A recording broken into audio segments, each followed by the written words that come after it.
You know that feeling when you're just completely and utterly stuck? Oh, absolutely. It's the worst. Right. Like you hit a wall at work, or maybe it's in a personal project, or even, a relationship. Yeah, and it just feels like nothing is moving forward. Exactly. And because you're a driven person, you do, well, what driven people do. Which is usually just trying harder. Right. You just push, you try harder, you download a new productivity app, you wake up an hour earlier. You try a different communication technique. Yes. You optimize your schedule until every single minute is color-coded and accounted for. But it doesn't work. It doesn't work. Despite all of that extra effort, all of that aggressive optimizing, you just keep hitting the exact same wall. It's maddening. Truly. It is maddening. You're putting in the work, burning the midnight oil, but the results aren't changing. So why does that happen? That's a big question. And more importantly, how do we actually break out of it when pushing harder just leaves us more exhausted? Welcome to the deep dive. Glad to be here for this one. Today, we're going to explore the hidden psychological and honestly even biological mechanisms that keep us trapped in those dead-end strategies. It's a universal frustration, really. And it is incredibly common among high achievers. I bet. The core issue is that the reason we get stuck in these situations isn't usually a lack of effort. In fact, effort is often the trap. Wait, effort is the trap? Yeah, exactly. Yeah. The issue is a fundamental misunderstanding of how we're approaching the problem itself. I mean, we're trying to run faster on a treadmill when we actually need to, step off and build a staircase. Oh, I love that visualization. Running faster on a treadmill. Yeah. That perfectly sets up the stack of sources we're looking at today. We've got some great material for this. We really do. We're pulling from a truly fascinating technical note published in 2025. It was written by Professor H. Takasugi, the director of the Takasugi Research Institute, or TRI, in Tokyo. It's a brilliant piece of work. It is. The paper has quite the title, though. It's called Learning How to Learn, the Double-Loop Learning Framework Extended with Metaphysical Psychology Integration. Very academic title. Super academic.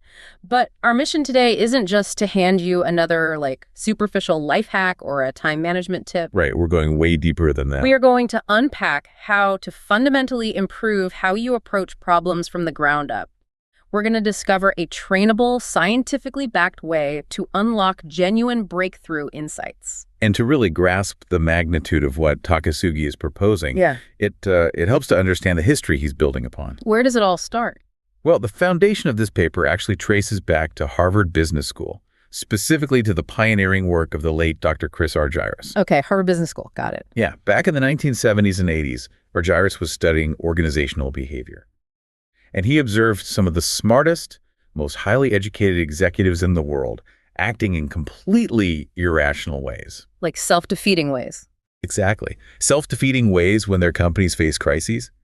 He pioneered these incredible concepts around how organizations learn or, fail to learn. Right. But the real breakthrough in this 2025 paper, the part that completely shifts the paradigm, is TRI's integration of something called metaphysical psychology. Okay, metaphysical psychology. I have to admit, when I first read that term in the source, it sounded a bit intense. It does sound a bit out there. Yeah, almost like we were about to start discussing crystals or aura reading or something. Right, I get that. It does have an abstract ring to it, but I promise it is incredibly grounded and practical. Okay, good to know. Takasugi's framework takes Argyris's cognitive models of how we learn and blends them with existential philosophy and cognitive behavioral therapy. Specifically REBT, right? Rational Emotive Behavior Therapy. Exactly, REBT. And, incredibly, polyvagal theory, which deals directly with our autonomic nervous system. Oh, wow. So tying the brain directly to the body. Precisely.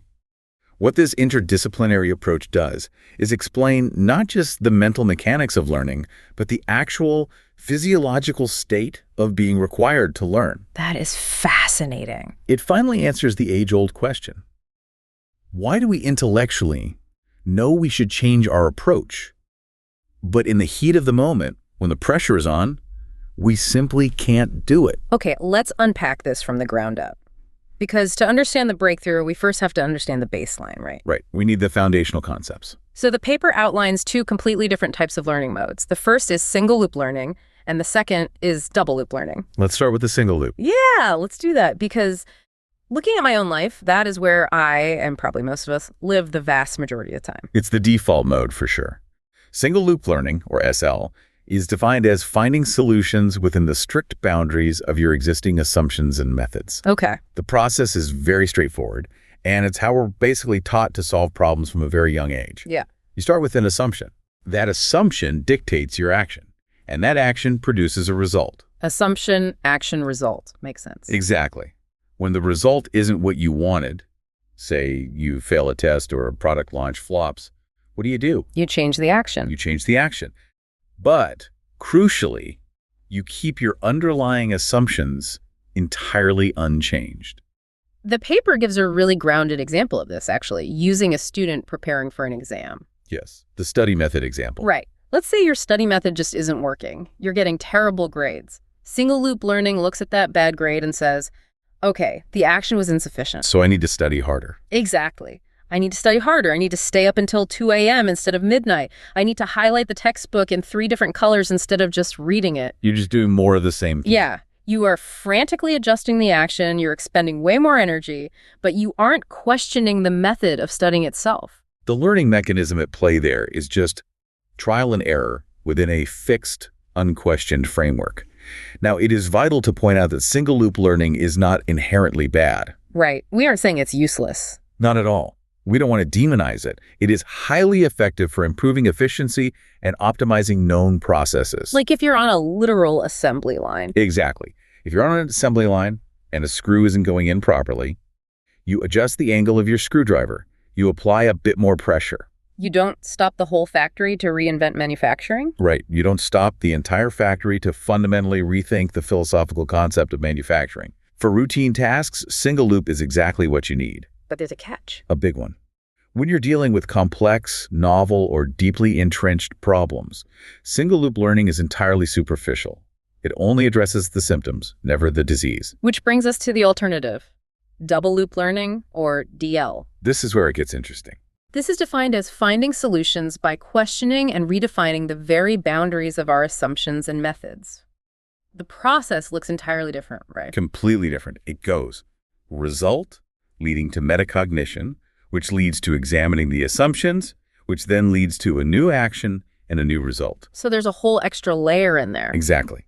When results fail in this loop, you don't just tweak the action, you step all the way back and transform the foundational assumptions themselves. So taking that exact same student from the previous example. Right, the ones staying up until 2 a.m. Yeah.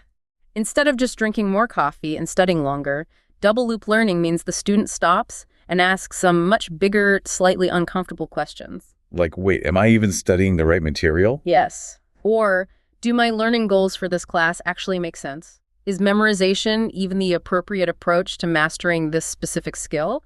Or should I be doing practical applications? You are redefining the means, the methods, and the assumptions through metacognitive reflection.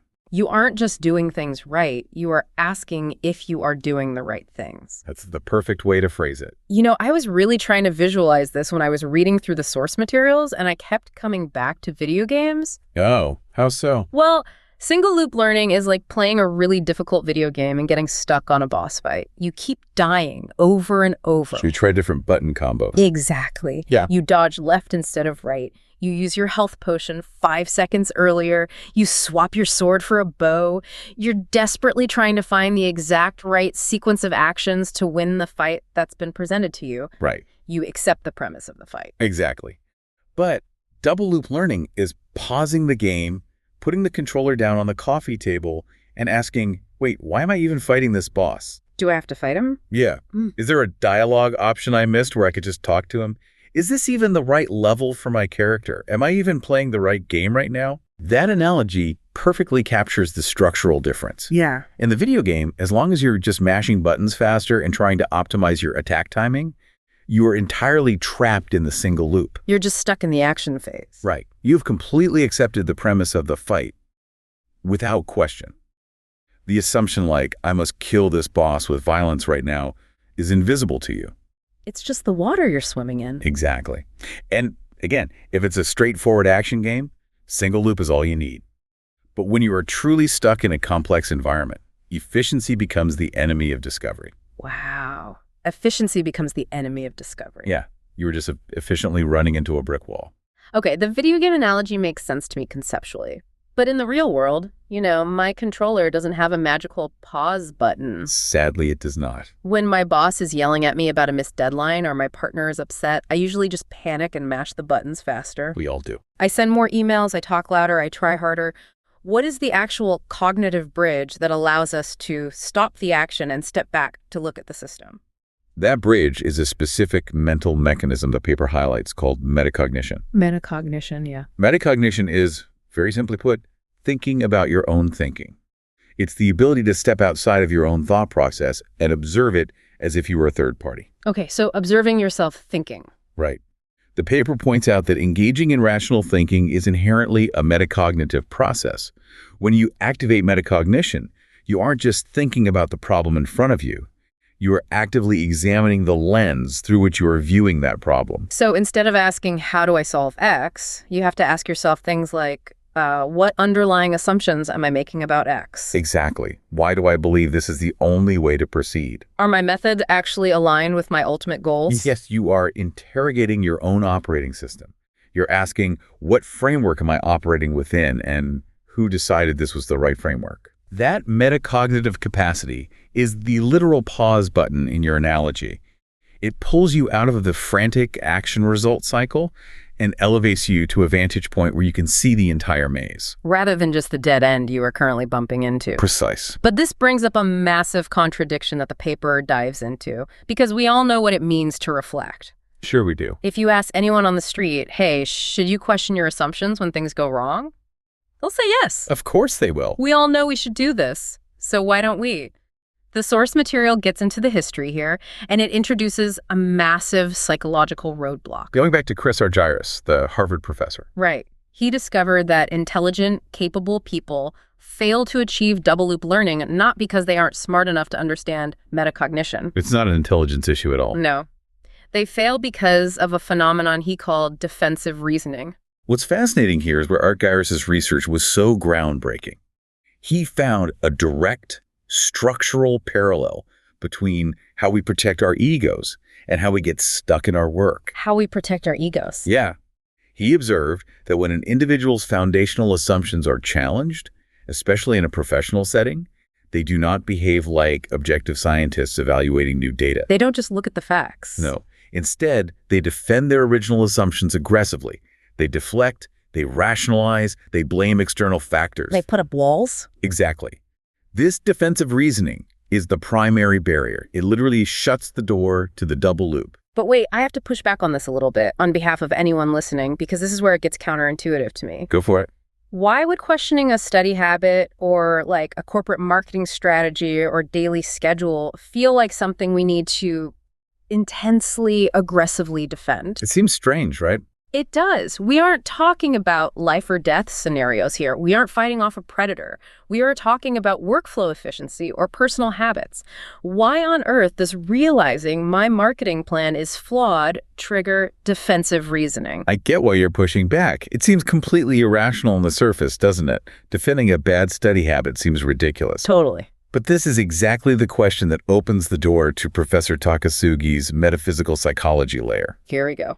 Cognitively, human beings have a powerful unconscious tendency to fuse our identity, our social status, and our core sense of competence with our assumptions. We fuse our identity with our assumptions. Right. So if you're a mid-level manager and you spend 6 months developing and championing a specific marketing strategy, that strategy is no longer just an abstract idea on a whiteboard. It's your idea. It has become your idea. It is the tangible proof of your competence. It's the justification for your paycheck. Ah, I see where this is going. So if someone points out that the strategy is fundamentally flawed? The unconscious leap the brain makes is instantaneous. My strategy is flawed, therefore I am flawed. My competence is an illusion. Oh, wow. When the assumption is challenged, the brain does not process it as a detached intellectual debate about marketing. It processes it as a literal existential threat to the self. An existential threat, just from a marketing plan. Yes. Your nervous system reacts as if your survival within the social hierarchy is under attack. Yeah. That is why the loop stays fiercely single. It's not about lacking the IQ. Not at all. It's not that the manager lacks the IQ or that cognitive skill to think at a meta level. It's that their internal emotional orientation, makes the meta level psychologically terrifying to access. They literally cannot access that reflective part of their brain because they're entirely consumed by defense mode. Precisely. Which brings us to what I think is the core aha moment of this entire deep dive. The paper introduces what Takasugi calls the ontological dimension. This changes everything. It shifts the paradigm completely.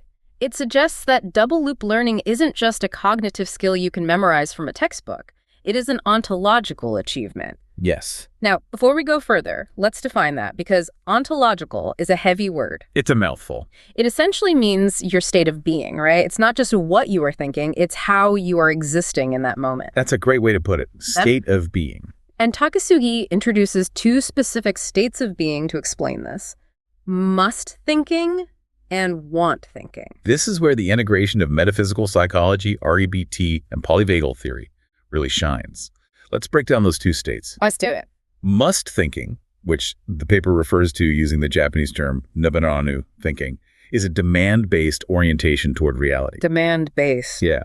In this state, your preferences have hardened into absolute, unyielding requirements. You are no longer exploring your assumptions. You're guarding them with your life. You hear this in the way people talk to themselves, right? Like, this strategy must work. I must be the one to solve this problem to prove my worth. My team must execute this perfectly on my timeline. Exactly. Everything is an absolute demand. Everything is a must. Precisely. And if we look at Albert Ellis's work in REBT, Rational Emotive Behavior Therapy, he used the ABC model to explain this. Remind me how the ABC model works. Sure. A is the activating event, like a failed project. B is your belief about the event.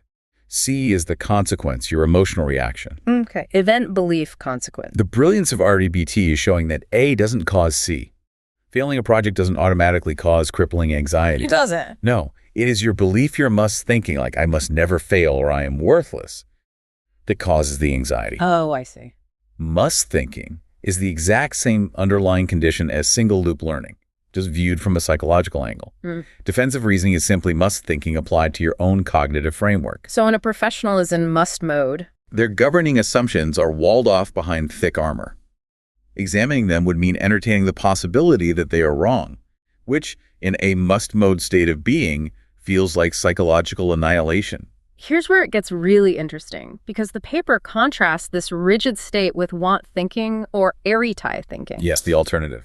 This is a preference-based, open, and flexible orientation toward reality. The want thinker is genuinely intellectually curious about what is actually true in the world. Even if what is true proves their own cherished assumptions completely wrong. Right. In want mode, you hold your assumptions lightly. You treat them as strong preferences, not absolute requirements. Exactly. You prefer your marketing strategy to work. You worked hard on it, but it doesn't have to work for you to be fundamentally okay as a human being. Your identity isn't tied to it. Because your identity isn't mortgaged to the outcome, discovering a critical flaw in your plan isn't a catastrophe.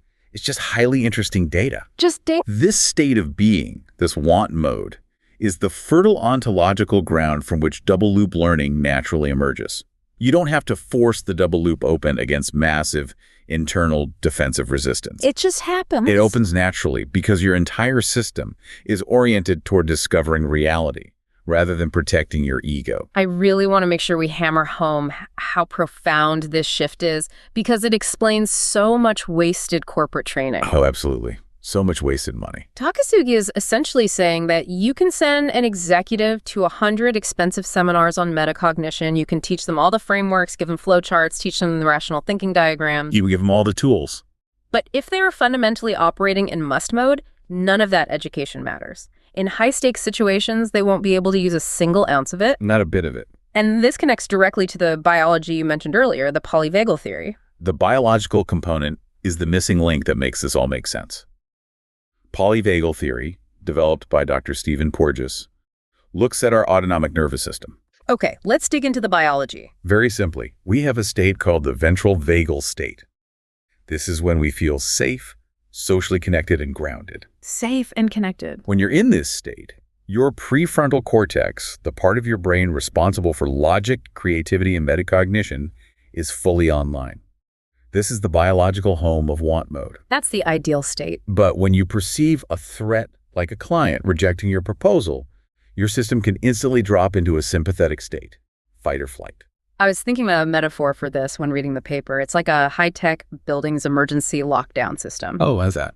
When the fire alarm is pulled, heavy steel doors slam shut down every hallway, the elevators lock down, and alarm bells are screaming. Everything just stops. In that lockdown state, you literally cannot stroll up to the top floor, the prefrontal cortex, to sit quietly and read a map. You are trapped on the ground floor just looking for an exit. That lockdown metaphor is biologically accurate. When your sympathetic nervous system activates, it floods your body with cortisol and adrenaline. The stress hormones. It literally diverts blood flow away from the prefrontal cortex to your extremities so you can fight or run. Oh, wow. So you physically can't think straight. You physically cannot. So think about that executive under immense pressure. A deadline is looming, the board is angry, their job is on the line, their autonomic arousal is sky high. The fire doors have slammed shut. In that physical state, they default entirely to must mode.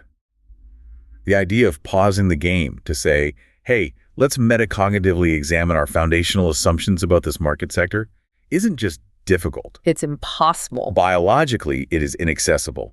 It feels dangerous to sit and reflect when a tiger is chasing you. Because in that sympathetic lockdown state, discovering you were wrong about the client's needs feels like getting eaten by the tiger. Exactly. It feels like getting fired and losing everything. So instead of stepping back and engaging in double loop learning, you double down on single loop. You mash the buttons harder. You mash the buttons harder.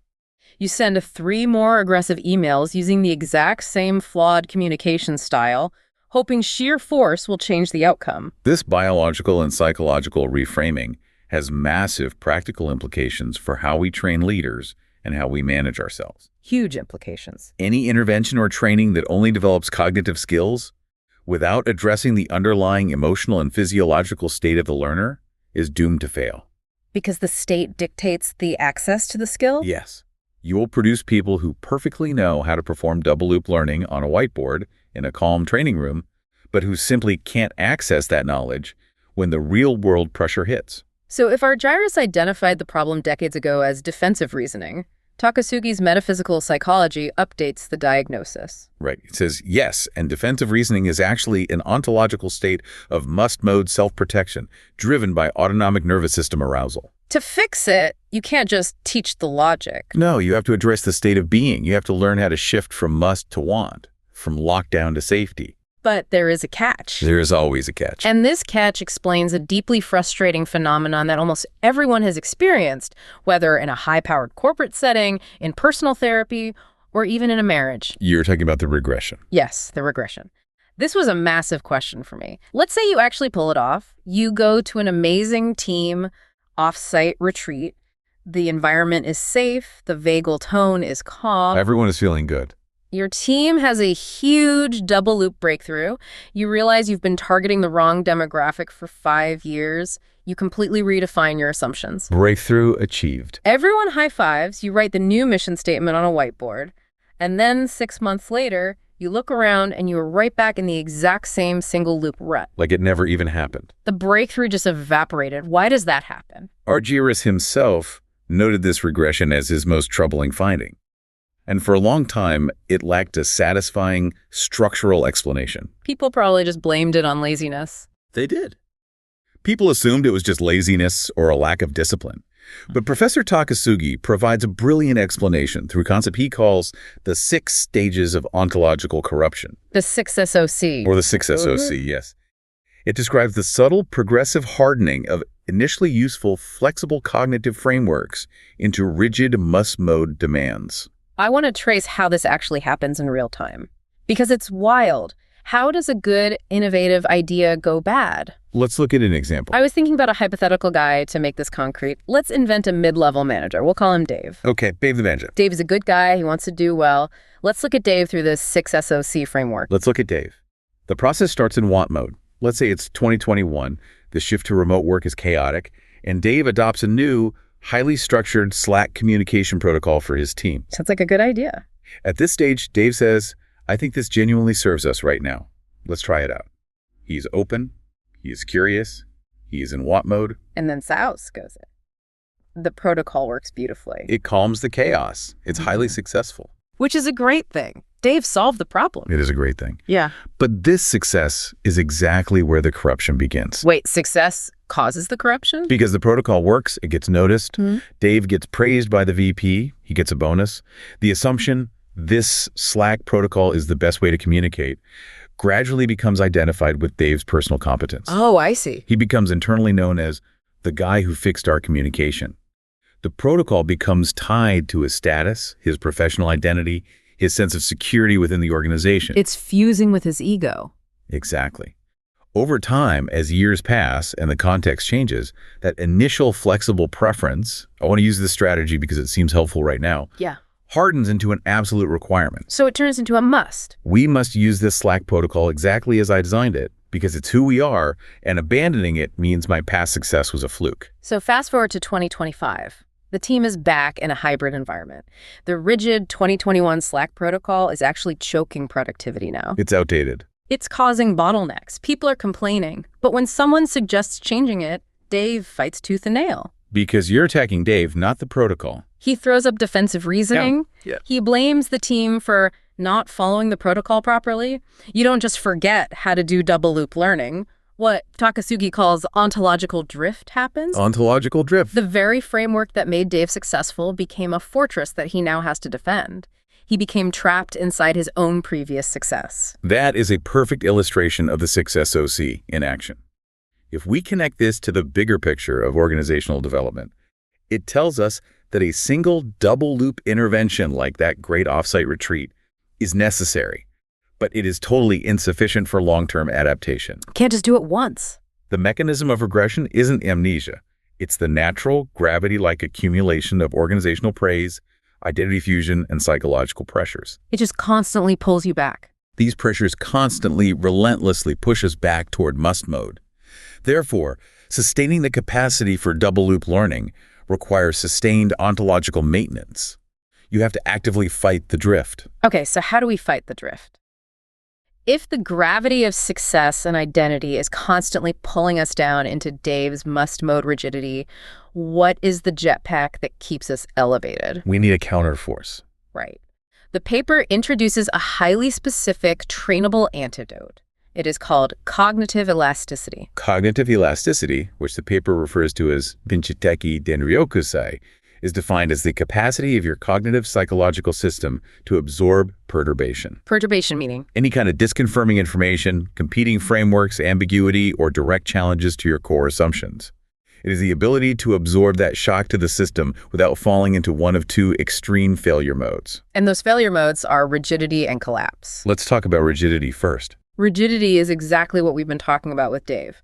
Persistent single-loop thinking, defending the assumption at all costs, acting like a concrete wall that stubbornly refuses to move until someone takes a sledgehammer to it. That's the must mode extreme. But what is the other extreme? What is collapse? Collapse is equally detrimental to learning, but it looks very different. Collapse happens when a challenge to your framework produces overwhelming emotional and cognitive confusion. So instead of fighting back, you lose your perspective entirely. Yeah. You have no stable internal platform from which to examine the problem. You just cave. When someone critiques your work, you just immediately agree with the critique, assume you're a total failure, and dissolve into panic or apathy.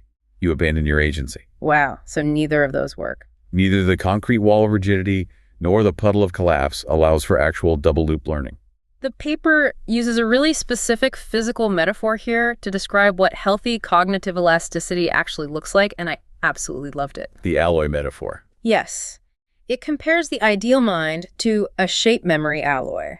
Think of those futuristic metals like nitinol. They're amazing materials. You can bend them, twist them, crush them under extreme stress. The metal physically deforms to absorb the impact. But then, when the stress is removed, or when a little heat is applied, it magically returns exactly to its characteristic original form. It is a profoundly elegant metaphor for the human mind. A cognitively elastic learner can be genuinely challenged. They can take the hit. When a colleague says, "Your entire project premise is wrong," the elastic learner can let that disconfirming information bend them. They don't just block it. They can fully experience the somatic discomfort of being wrong without immediately deploying the concrete wall of defensive reasoning and without dissolving into the puddle of collapse. They deform under the stress. They deform under the stress of the new information, they engage with it deeply, and then they return to a grounded, stable orientation from which they can actually reframe the problem and extract the lesson. I marvel at that shape memory alloy analogy. It sounds like a superpower. But I have to ask the practical question. How do we actually do it? Yeah, how does someone actually build this metal-like elasticity in real life? Because it sounds great on paper to say, just bend and return to form. But when someone tells me my core project is flawed, my heart rate spikes. It's hard in the moment. I don't feel like a futuristic, elegant alloy. I feel like a cornered animal. Building it requires moving from abstract theory into highly structured practice. You have to train it like a physical capacity. Like going to the gym. Exactly. You look at the behavioral indicators. Yeah. High elasticity practitioners don't magically lack the fight or flight response. They still feel it. They still feel it. Yeah. What they do is learn to hold an activated, urgent thought at arm's length. They learn to tolerate the somatic discomfort, the literal physical tension in their chest, the heat in their face, the knot in their stomach of having an assumption challenged without immediately acting on the urge to deflect or defend. They just sit with it. They build the capacity to sit in the fire of ambiguity. So it really is like a muscle that you break down and build up, which leads us perfectly into the toolkit section of the paper. The actionable stuff. It outlines how coaches, managers, or even individuals working on themselves can facilitate building this muscle. And it makes a brilliant distinction right out of the gate between two very different types of being stuck. This is a crucial distinction. Because not all stuckness requires this deep ontological work, right? Exactly. The coaching literature, highlighted in the paper, makes a vital distinction between type A stuckness and type B stuckness.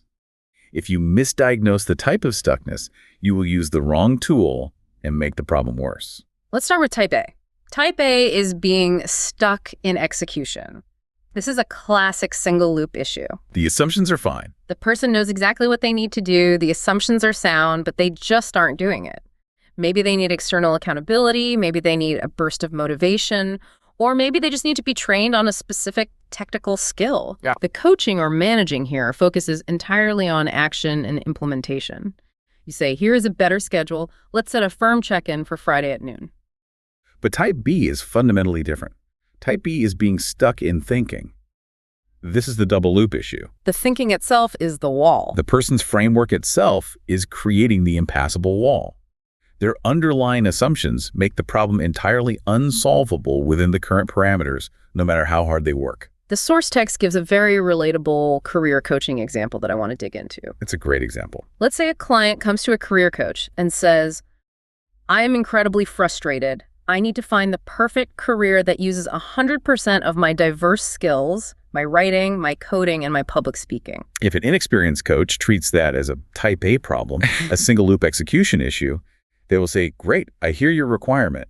Let's make a massive spreadsheet, identify all your skills, update your resume, and start aggressively searching for job listings that match every single column. They just jump into action. The coach accepts the client's foundational assumption as unquestionable reality. But the client will inevitably fail, and they will get more frustrated because the assumption itself that one magical, perfect job exists that perfectly utilizes 100% of their diverse skills is flawed. It's a unicorn hunt. It's a total unicorn hunt. So a double loop coaching approach would be to address that metacognitive level.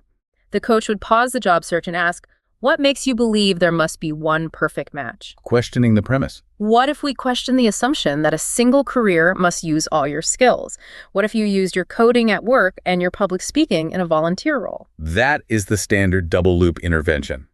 But here is where Professor Takasugi's ontological note changes everything we know about coaching and therapy. How so? Because if you just throw that brilliant metacognitive question at a type B stuck client who is deeply in must mode, it almost always fails. I have to push back here. Why would that fail? It's a great, insightful question. Why must there be one perfect match? It perfectly highlights the flaw in their thinking. Logically, yes. If someone asked me that, shouldn't I just say, oh, good point, and change my view? In a purely logical world, yes. But we are dealing with biology and identity. It fails because of the ontological condition of the client. The state of being again. Type B stuckness isn't simply a matter of casually holding the wrong framework. The client is deeply entrenched in must mode. They aren't just holding a limiting assumption. They are holding on to it for dear life. Because it's tied to their identity. In must mode, that assumption, I must find the perfect job, has become load-bearing for their identity. Maybe it protects them from the terrifying fear of making a wrong choice and regretting it. Or they feel like they need to justify their degrees. Maybe it justifies why they spent $100,000 on grad school. Examining that assumption feels like examining the floorboards they're standing on over a bottomless pit. Oh, wow, I see. So if the coach directly challenges it and asks, what are you assuming must be true? The must-mode client won't genuinely examine it.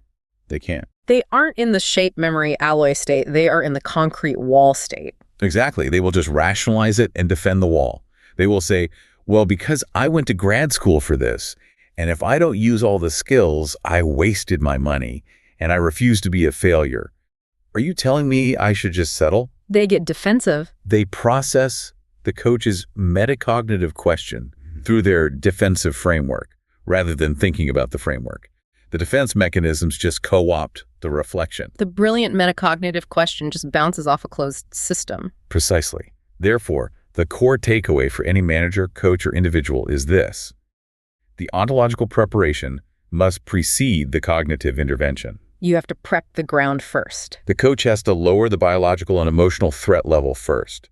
You have to move the client or yourself from must mode toward want mode before the double loop work can even begin to take hold. So how do we actually do that? What is the practical mechanism for lowering the threat level? The paper has some specific tools for this. It says the first step is to practice surfacing hidden assumptions by listening for absolute language. This is a highly actionable tool. You listen either to your team, your partner, or your own internal monologue for words like, I must, I absolutely can't, it has to be this way, they always, I never.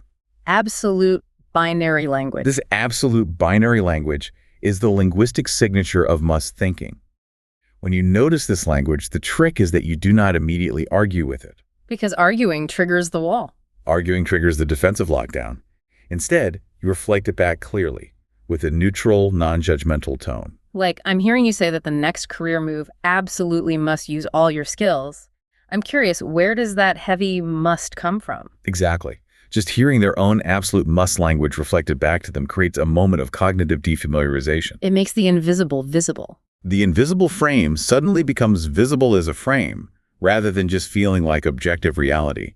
And crucially, the coach's or manager's calm, non-anxious presence during this moment signals to the client's nervous system that they are safe. Which lowers the threat level. It demonstrates that the assumption can be looked at without catastrophe.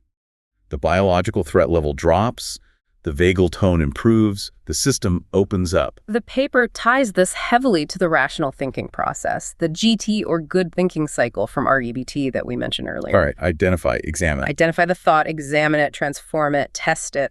But the source makes a really profound point here that completely reframes how I view mental exercises. It's not just logic. No, it says that practicing this GT cycle isn't just about finding better logical answers. It is literally the practice of want mode cultivation. It is lifting weights for your cognitive elasticity. Yeah. Every single time you identify a panicked, rigid thought in yourself, pause, hold it at arm's length, and gently ask, is this absolutely 100% necessary? Yeah. You are temporarily releasing the iron grip of must thinking. You're choosing a different path. You are practicing existing in want mode under conditions that naturally elicit defensiveness. You are actively forging the shape memory alloy in your own mind. You are teaching your nervous system that you can be wrong without dying. Which brings us to the climax of the practical application. How do you, the listener, use this today? How do you take this back to your desk? You leave this deep dive, you go back to your desk, you face a massive problem. How do you recognize the signals and activate the shift in your own life? The paper outlines specific situational indicators that scream you need double loop learning. We mentioned a few.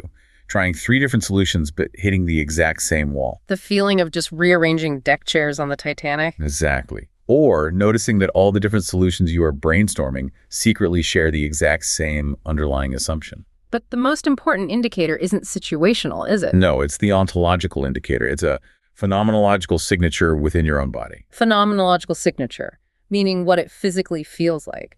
Yes.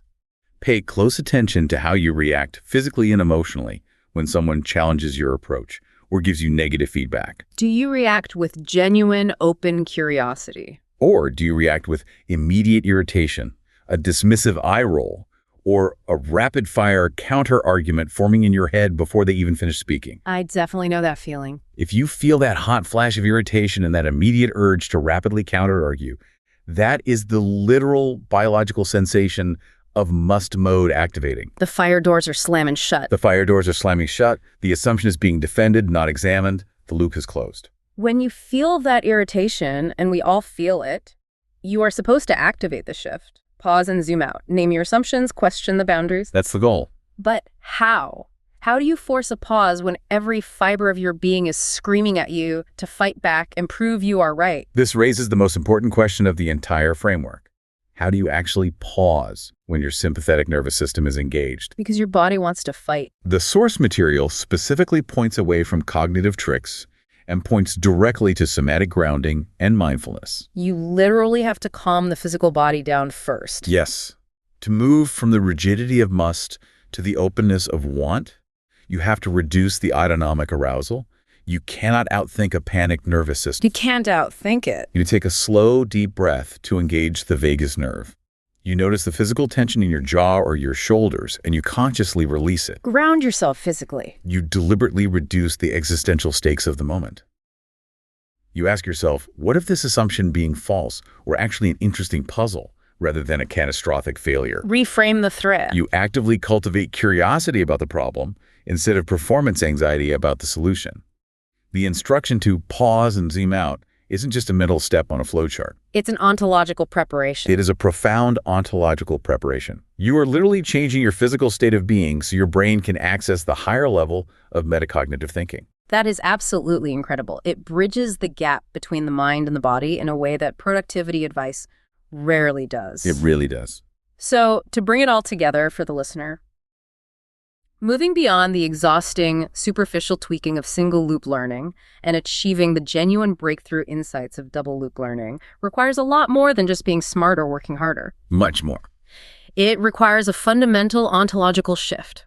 You have to move from a threatened, rigid, biologically locked-down must mode to a curious, open, grounded want mode. That's the shift. And you have to actively guard against that creeping, inevitable ontological drift where your past successes harden into your current prisons by actively daily building your cognitive elasticity. You have to forge that shape memory alloy in your own mind. Building on that, it means you have to practice holding your deepest, most cherished assumptions lightly. Hold them lightly. You have to intentionally expose them to disconfirmation in low-stakes environments, practicing the art of being wrong, so that when the pressure is truly on, you don't shatter like glass, and you don't freeze like concrete. You bend, you absorb, you reorient, and you learn. Exactly. It fundamentally changes everything about how I look at being stuck.